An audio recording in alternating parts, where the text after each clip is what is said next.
अंधेरा सोने वाला है, सवेरा ढूंढने वाले, सवेरा होने वाला है, सवेरा होने वाला है।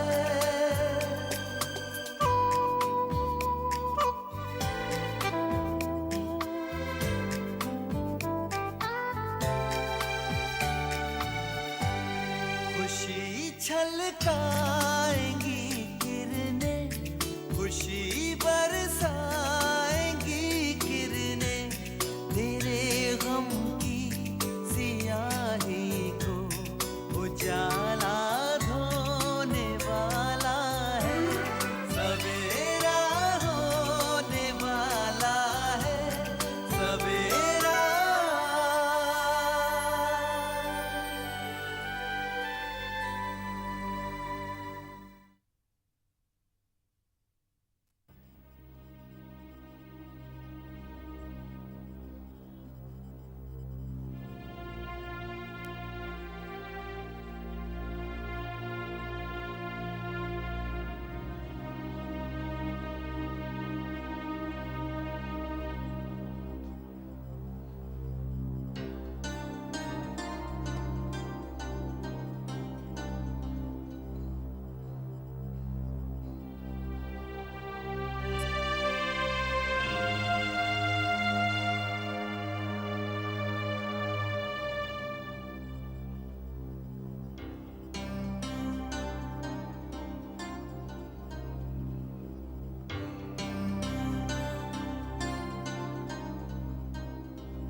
आदाब। बताइए, डॉक्टरों की क्या राय है आपके शौहर की मौजूदा हालत के मामले में? मैंने तो इस किस्म की बीमारी ना कभी देखी और ना कभी सुनी। मतलब? अजीब लगता है, अचानक बात करते करते इस तरह कोमा में चले जाना, जिंदा लाश हो जाना। डॉक्टरों का कहना है कि कभी कभी ऐसा हो सकता है। जी बिल्कुल, मैं ऐसे केसेस के बारे में सुन चुका हूँ। डॉक्टरी जबान में डॉक्टर ने मुझे काफी समझाया, काफी कुछ तफसील से बताया, मगर मेरी कुछ समझ में नहीं आया। हालत बिल्कुल वैसी है। मेरा मतलब है, उनके सेहत में कतई कोई इस्लाह नहीं हुई? जी नहीं। तो फिर डॉक्टरों ने उन्हें घर में रहने की इजाजत कैसे दे दी? डॉक्टरों का कहना है कि अस्पताल में रखने से कोई मदद नहीं मिल सकती। उनकी यह हालत काफी अरसे तक ऐसे ही रह सकती है। अस्पताल में ये कब तक रहेंगे? और फिर खामखा अस्पताल का खर्च। सही कह रही हैं आप, यानी घर में रहकर इलाज किया जा सकता है। जी हाँ, हफ्ते 10 दिन में रूटीन चेकअप करवाया जा सकता है। हालात इतने अजीब मोड़ ले लेंगे, कभी सोचा भी नहीं था। इसीलिए कहते हैं रुखसाना जी, अपने किए धरे का सारा हिसाब किताब यहीं इंसान को इसी जगह चुकता करना पड़ता है। इनसे ज्यादा बड़ी सजा ये मेरे लिए है। मैं समझ सकता हूँ रुखसाना जी। खैर, इस पूरे हादसे से ये बात पूरी तरह साफ हो गई है कि आपके शौहर और मरहूम जूनियर आर्टिस्ट अम्मी के बीच नाजायज ताल्लुकात थे, और यकीनन शगुफ्ता ही आपके शौहर और अम्मी की नाजायज बेटी है। इसी बात को लेकर शायद अम्मी लगातार आपके शौहर को ब्लैकमेल कर रही हो, जिससे तंग आकर आपके शौहर अफजल खान ने अम्मी का कत्ल किया या करवाया। शायद ये सच है, मगर इस सच का कोई और पहलू भी हो सकता है। जी हाँ, बिल्कुल हो सकता है, लेकिन ये तब मालूम होगा जब आपके शौहर ठीक होंगे, क्योंकि अम्मी तो मर चुकी है। वाकई बहुत सुकून है यहाँ। उस घर से तो मुझे दहशत हो गई थी।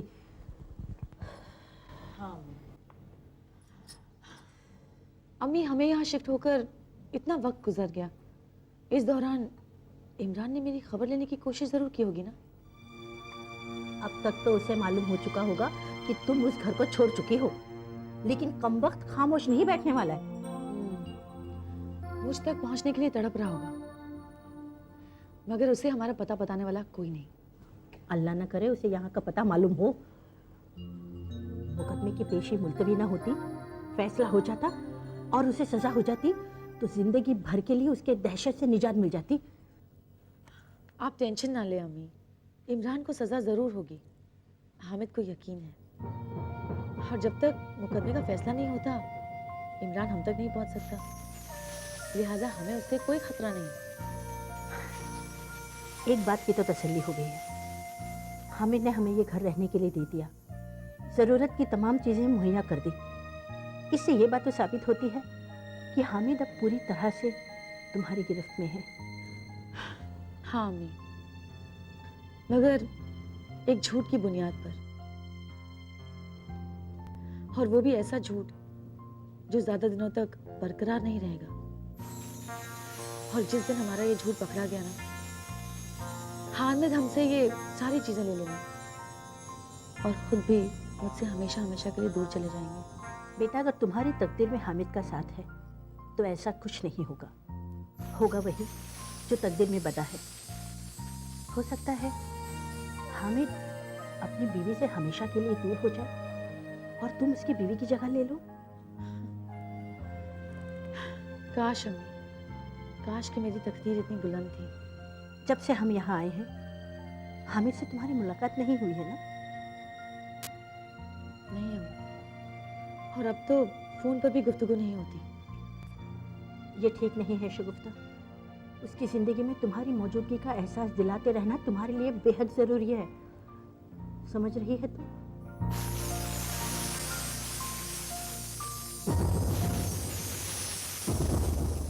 बड़ी नाइंसाफ़ी है भाई, पूरे 10 लाख रुपए का नुकसान। कमबख्त ये अफजल खान को भी ना ऐसी बेहोशी छाई है कि होश में आने का नाम ही नहीं ले रहा है। एकदम बर्फ़ की सिल्ली की तरह जाम हो गया है, सुन्न हो गया है। क्या बताऊं, अच्छी खासी जो है माल कमाने की गाड़ी स्पीड में दौड़ रही थी, लेकिन अल्लाह ताला भी ब्रेक लगा दिया। ग्रीन सिग्नल दिखाई नहीं रहा है, रेडी रेड। अफजल खान की बीवी, ना ना, उसकी बीवी को टोपी पहनाने का मतलब है वो नामुराद इंस्पेक्टर घाणेकर की मार। वो कुल्हाड़ी में अपने पैरों पे मारने वाला नहीं है अभी। अरे आ जाओ भाई, इस दरबार का दरवाजा 24 घंटे खुला, आ जाओ। महबूब भाई, आओ हीरो, बैठो। क्या हुआ? महबूब भाई, शगुफ्ता कहाँ है? अरे यार, मैं अफजल खान का सेक्रेटरी हूँ, शगुफ्ता का नहीं हूँ। महबूब भाई, शगुफ्ता ने मकान खाली कर दिया, पता नहीं कहाँ चली गई है। कहीं ऐसा तो नहीं कि उसने ये शहर ही छोड़ दिया हो?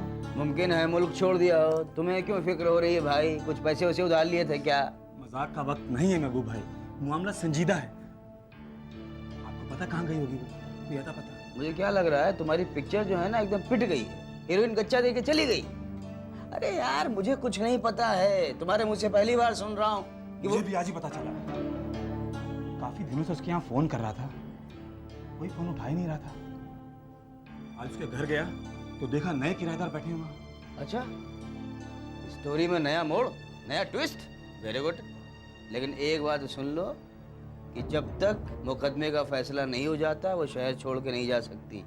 किसी और इलाके में रहने गई होगी, ढूंढो उसे, वो भी तुमसे बचने के लिए। मुझसे कहाँ तक बच पाएगी वो कहीं भी चली जाए, उसे तो मैं ढूंढ ही निकालूंगा। अच्छा, तो ढूंढो, जाओ ढूंढो।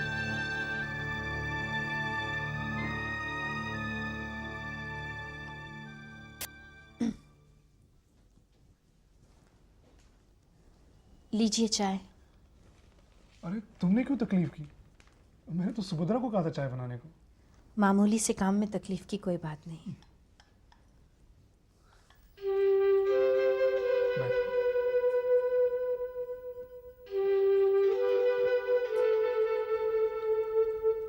चाय सिर्फ मेरे लिए बनाएंगे? मैं पी चुकी हूँ। थोड़ी और पी लो मेरे साथ। आप पीजिए, मेरा मन नहीं है।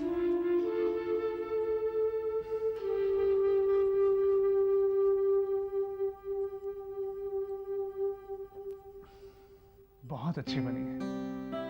याद है तुम्हारे हाथ की बनी चाय पीने के बहाने ही मैं रोजाना तुम्हारे यहाँ पहुंच जाया करता था, बिला नागा।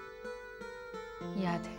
और तुम्हारी वो बरेली वाली फूफी, भाई मानना पड़ेगा बड़ी तेज नजर थी उनकी तो, हमारे इरादों को फौरन ताड़ गई थी। कितने मस्ती वाले दिन थे ना वो, छुप छुप के मिलना, 2-2 घंटे फोन पर बात करना। आज यकायक उन दिनों की याद कैसे आ गई आपको? बस ऐसे ही। मैं जानती हूँ वजह। किस बात की? जो गुजर जाए, खत्म हो जाए, जिसका वजूद बाकी न रहे, वो हमेशा याद आता है। मर चुके लोग, मर चुकी खुशियां, मर चुके रिश्ते बहुत याद आते हैं। दुख में बीता सुख याद आता है, बुरे वक्त में बीता हुआ अच्छा वक्त याद आता है। बीती यादों के सहारे हम बेजान होते जा रहे हाल को जिंदा रखने की कोशिश करते हैं, खोखले होते जा रहे रिश्तों को भरने की कोशिश करते हैं। ये मनफी सोच है तुम्हारी। तुम्हारे शिकन में पल रहा तिफल ही हमारे खुशगवार हाल की निशानी है। मैं तो बस ये सोच रहा था कि वक्त कितनी तेजी से गुजर जाता है, कुछ मालूम ही नहीं पड़ता। और उतनी ही तेजी से वक्त के साथ बहुत कुछ बदल जाता है।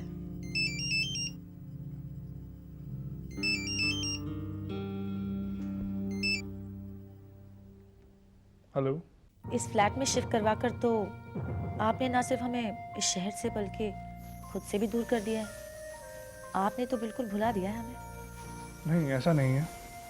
ऐसी ही बात है, वरना इस बात का एहसास आपको खुद नहीं होता कि इतना लंबा अरसा हो गया है हमारी मुलाकात नहीं हुई है। हाँ, वो तो है। देखिए, मैं और आपकी होने वाली औलाद, हम दोनों आपको बहुत मिस कर रहे हैं। I know. ओके, कल बात करते हैं। हाँ, मैं आपकी फ़ोन का नहीं बल्कि आपका इंतज़ार कर रही हूँ। मुझे पता है कि आज इतवार है और आज आप फुर्सत में होंगे, और मैं आपकी एक नहीं सुनने वाली। आज आप यहाँ किसी भी तरह मुझसे मिलने आ रहे हैं, बस। ओके? हाँ, ठीक है। आप जितनी जल्दी हो सके यहाँ आ जाइए। मैं बेसब्री से आपका इंतज़ार कर रही हूँ। ओके, खुदा हाफिज। खुदा हाफिज। हाँ, तो क्या बात कर रहे थे हम? कुछ नहीं।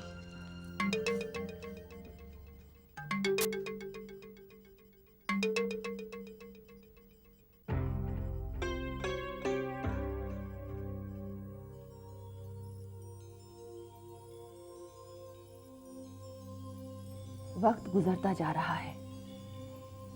लगता है इस दफा तकदीर शबाना का साथ दे रही है। ना तो मेरी कोई तरकीब कारगर हुई और ना ही कुदरतन उसका हमल गिरा। कुछ ना कुछ तो करना ही होगा मुझे, वरना इस तरह तो शबाना बच्चा पैदा करके मेरे तमाम इरादों पर पानी फेर देगी। नहीं नहीं, ये नहीं हो सकता, ये नहीं हो सकता। काफ़ी लोगों से मालूमात की है मैंने, और सबकी यही राय है कि यह वकील बहुत अच्छा है। सारा दारोमदार इस बात पर है कि वो हमारा केस लड़ने को तैयार होगा या नहीं। उनसे मुलाकात कब करेगा तू? आज का अपॉइंटमेंट है। पैसे के बारे में पूछताछ की आपने? ये तो उनसे मिलने के बाद ही मालूम होगा। पता नहीं कितने रुपए मांगेगा। अम्मी आप फिक्र मत करो, जितने भी मांगेगा उतने दे देंगे। आमदनी का कोई ठिकाना नहीं, ऊपर से खर्चे पे खर्चा। मालूम नहीं कितने रुपयों का बंदोबस्त करना पड़ेगा। अम्मी हो जाएगा इंतजाम, कहीं ना कहीं से हम कर लेंगे। देखिए, मैं इस केस को और टालना नहीं चाहता, ना ही हारने की गुंजाइश रखना चाहता हूँ। अपने अब्बू की कातिला को सजा दिलाने के लिए मैं कोई कमी नहीं छोड़ना चाहता। बाकी अल्लाह की मर्जी। सो तो है, अल्लाह की मर्जी से ही सब होगा। अल्लाह की मर्जी के बगैर इस कायनात का एक पत्ता तक नहीं हिलता। मगर बेटे, तू जितनी तकलीफें उठा रहा है, मशक्कत कर रहा है, अल्लाह तुझे इसका सिला जरूर देगा। इस लॉयर का नाम क्या है भाईजान? असद शेख।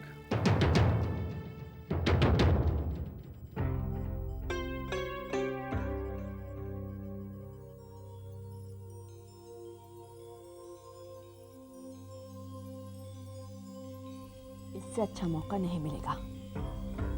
शबाना अभी ऊपर से आने वाली है, सीढ़ियों से फिसल कर गिरेगी तो बच्चा किसी भी कीमत पर नहीं बचेगा।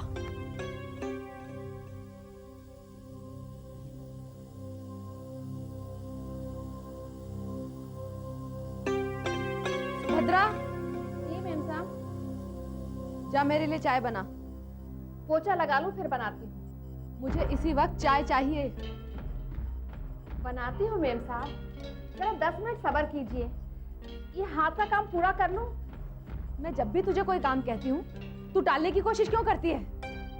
सीधी तरह कोई काम क्यों नहीं करती? जा। ऐसी बात नहीं है मैम साहब, मैं तो ज्यादा जबानदाराजी मत कर। जाकर चाय बना, ये काम बाद में करना। बनाती हूँ।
शबाना, शबाना।